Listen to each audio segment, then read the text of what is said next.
சென்னை எக்மோர் ரமணா ஹோட்டல்ல Lakshmi pain and palliative care ட்ரஸ்டோட 25th year silver jubilee ஈவெண்ட்டுக்கு தான் நான் போயிருந்தேன்.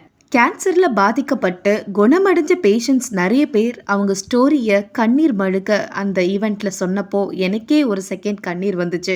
அது மட்டும் இல்லாமல் அவங்க எவ்வளோ சூப்பராக ட்ரீட்மெண்ட் கொடுத்துருந்தா ஒருத்தரை கேன்சர்லேருந்து வெளியே கொண்டு வந்திருப்பாங்கன்றதையும், பெயின் இல்லாத ஒரு கேன்சர் ட்ரீட்மெண்ட் பண்ணுறதுன்றது எவ்வளோ பெரிய விஷயம், அந்த விஷயத்த சக்ஸஸ்ஃபுல்லாக Lakshmi pain and palliative care trust வந்து பண்ணிகிட்ருக்காங்கன்றதையும், மேலும் டாக்டர் மல்லிகா அண்ட் டீம் அவங்க பேஷண்ட்டை ரொம்பவே கேர் டேக்கிங் பார்த்துக்கிறாங்க அப்படின்றதையும் அன்றைக்கி நான் தெரிஞ்சுக்கிட்டேன். அது மட்டும் இல்லாமல் பாலியேட்டிவ் கேர் ட்ரஸ்ட்லாம் வந்து ரொம்பவே கம்மி.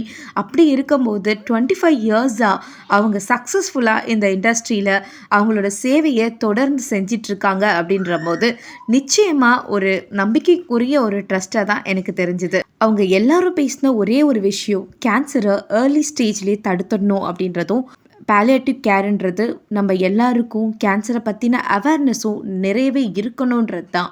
ஸோ நம்ம எல்லாருமே கேன்சர் இல்லாத உலகத்தை உண்டாக்கணும் அப்படின்ற கனவோடு தான் எல்லாருமே இருப்போம். குறிப்பாக எனக்கு அந்த முக்கியமான கனவு நிறையவே இருக்குது. இது ஒரு பெய்ட் ப்ரொமோஷன் வீடியோன்னு மட்டும் நினச்சிடாதீங்க.